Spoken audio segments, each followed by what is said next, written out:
Hello everybody. So some of you may know that I've been working on resin casting for the past 4 years.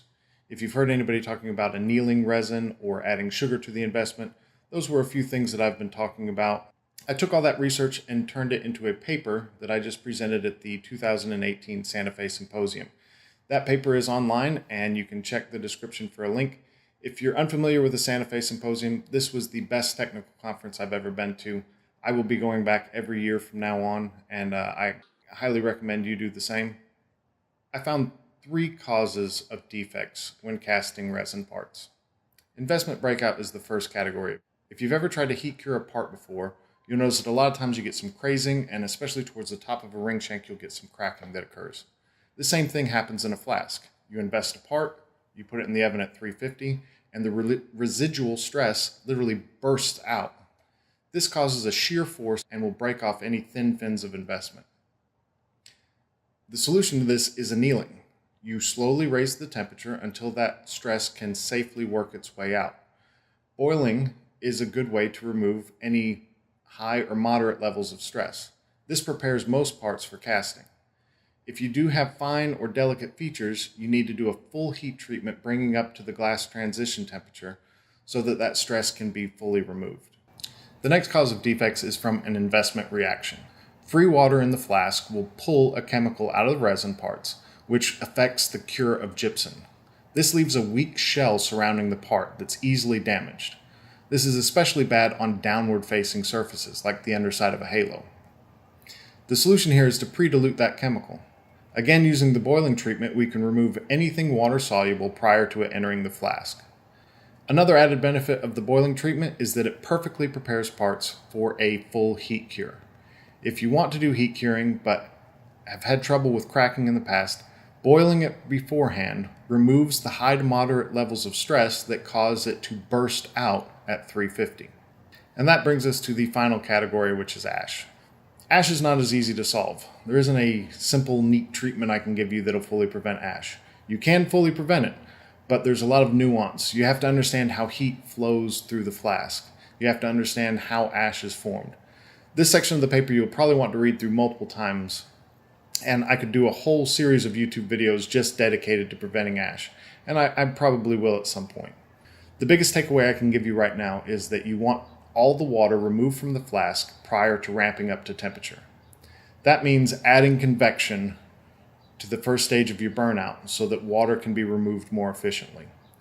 If you're blowing cold air into the bottom of your kiln, you're pushing the heat out of the top. You're working against yourself in this respect. The easiest way to test to see that your first stage of the burnout is actually removing all the water is to use a cheap kitchen thermometer to check the temperature of your sprue. These are universal problems when trying to cast plastic parts. I used 1 resin when I wrote the paper, but I've tested with 6 or 7 over the years. Each resin will produce a different type of ash that may look different than what you see in the paper, but they produce ash. It also may not have a chemical that affects the cure of gypsum. Either way, the treatments don't hurt anything, and they have added side effects that improve your cast quality. Now, some of you may have noticed that I didn't mention a few things like curing or investment strength, and that's for a good reason. I spent the first few years just looking at curing investment strength, and I didn't get anywhere. Sure, I got better quality sometimes, but other times, if I cured too much, it would make a specific defect worse.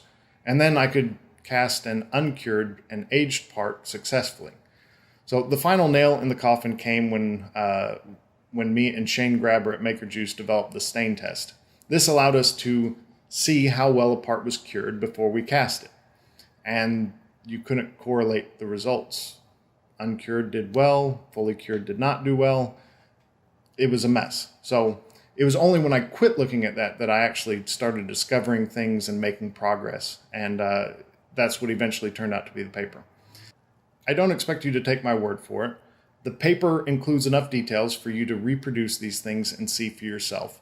I spent a lot of money researching resin casting over the years, but everything in the paper can be purchased for less than $1,000. The stain test in particular is a $20 chemical off of Amazon. I can only tell you that I've had defect-free castings for over a year, and that the paper was well received by the technical editors and the audience at the Santa Fe Symposium. As far as curing goes, you're better off doing as little optical curing as possible, and it may be better to even skip it altogether. If you're curing a part in a UV chamber and then it cracks during boiling, well, that would happen in the mold. So don't do that to that resin. You cannot make investment strong enough to prevent breakout. I've tried, you've tried, it's just not possible. Your only solution here is to anneal the part. In fact, the stronger you make the investment, the more ash you'll get. You can see this in the C7 test in the ash section, where I dropped the water to powder ratio to 36 to 100. What this did was delay or slow the rate of water removal, which caused an increase in ash production.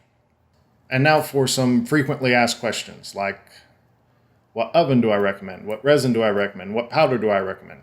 Well, the perfect oven, resin, and investment don't exist yet. My goal with the paper is that hopefully we get better tools in the future. In the meantime, the paper is there to help you overcome the challenges that exist with the things that you're already using. I can tell you that I don't recommend a high gypsum-based investment like Plasticast. The high gypsum means more sulfur dioxide, so if you're using that investment, just lower your top end hold down to 1250. Also, if your resin has a wax additive, well, that complicates the treatments that we have for dealing with those defects. Boiling and heat annealing will cause the wax to soften or actually melt and come out of the part and fill in details. If you have any more questions, please head over to 3dcadjewelry.com. It's a free forum supported by its members. There's no advertising, and I'll keep up with the questions there rather than trying to track down all of the Facebook groups and YouTube comments that are out there. Finally, I'm excited to announce my next project, which is a plugin for Rhino. So if you want more details about that, please see the link in the description that'll take you to my Patreon page. I could use some help turning some of the bigger features into a reality. So if I've helped you in some way and you're feeling generous, please contribute to the project. I've also set up some rewards like a tutorial series on casting. Any help you can give is greatly appreciated.